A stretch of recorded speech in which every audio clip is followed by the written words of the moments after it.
উত্তরবঙ্গে বসে রয়েছেন এই মুহূর্তে, ঝন্টু বাবু উত্তরবঙ্গে রয়েছেন। আমি যাই উত্তরবঙ্গে যাই, এক সেকেন্ড। কলকাতায় বসে বসে কলকাতায় বসে বসে ঢাক বাজানো খুব সহজ। সুকান্ত বাবু আমার প্রশ্ন, এই অ্যাটাক কারা করেছে? সাধারণ মানুষ করেছে। মুখ্যমন্ত্রী গতকাল ঢাক বাজাবেন, মানুষগুলো ভেসে যাবে, আর সাধারণ মানুষ নাকি অ্যাটাক করেছে এমএলএ এমপির ওপর, এই অভিযোগ দেওয়া হবে উত্তরবঙ্গের সাধারণ মানুষের ওপর, তাদেরকে ক্রিমিনাল লাগিয়ে দেওয়া হবে। এটা কিভাবে মেনে নেওয়া যেতে পারে সুকান্ত বাবু? বিশালয়, দেখো, সবচেয়ে বড় বিষয় হচ্ছে আজকে মাল হাসপাতাল আমার থেকে সুপার স্পেশালিটি, যার পোশাকি নাম, 1 কিলোমিটার দূরে, যেখানে আজকে শঙ্কর ঘোষ এবং খগেন মুর্মু তাদেরকে নিয়ে আসা হয়েছিল। এবং সবচেয়ে বড় কথা, যেভাবে আজকে ওখানে কয়েকজনকে আমি কি বলবো, তারা লোকাল কিনা, তারা আদৌ জানে কিনা যে জনপ্রতিনিধির সঙ্গে কি ব্যবহার করতে হয়, তাহলে কোনো না কোনো ভাবে যখন তারা চাইছে সেখানে গিয়ে খগেন মুর্মুর মতো মানুষ এবং শঙ্কর ঘোষ, তারা গিয়ে কিন্তু ওখানে চাইছিল ত্রাণ ব্যবস্থা এবং সার্বিক ক্ষয়ক্ষতি সবকিছু দেখতে। এবার তারা কিসে যাবে? হেঁটে যাবে।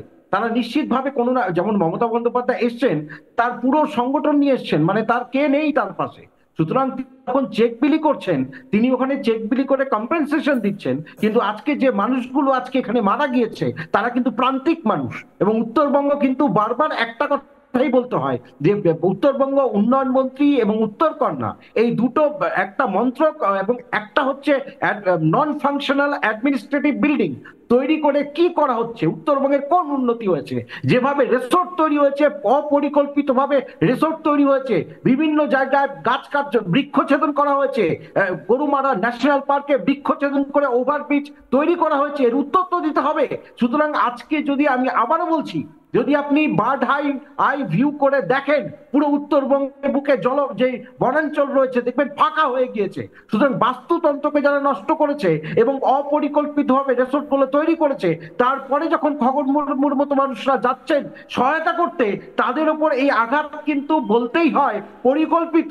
এবং এই আঘাতের ফলে কিন্তু কোনো মানুষ, সাধারণ মানুষের এটা নয়, এজিটেশন নয়, সাধারণ মানুষ এজিটেশন অন্যভাবে করবে। কিন্তু কতগুলো গাড়ি নিয়ে তিনি যাবেন, এবং আজকে খগেন মুর্মুকে যেভাবে মানা হয়েছে, তিনি রক্তাক্ত হয়েছেন, তখন তারা বলছেন যে না, এটা তো জনগণের ক্ষোভের বিস্ফোরণ। এবং এরা বলছে সবচেয়ে বড় কথা যে এটা হতেই পারে, এবং দুঃখ প্রকাশ করছেন।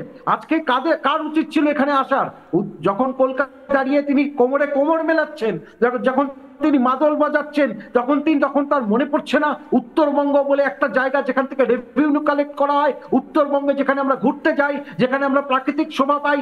অনিন্দ দাও তো প্রচুরবার ওই উত্তরবঙ্গে আসেন, তারও তো মনে হওয়া উচিত যে তার মুখ্যমন্ত্রী যখন কলকাতায় দাঁড়িয়ে তিনি কার্নিভালে অংশগ্রহণ করেন, তখন তার মনে পড়ে না উত্তরবঙ্গের এই জনজাতি, তাদের এই অবস্থা, যেখানে তাদের বিভিন্ন জায়গায়, যেমন এক দুটো জায়গায় হয়েছে, এবং কালীগোলা যেটা বানারহাট, সেখানে কত পরিবার আজকে নিরন্ন অবস্থায় রয়েছে, তারা একদম কোন রকম মাথার উপরে ছাদ নেই।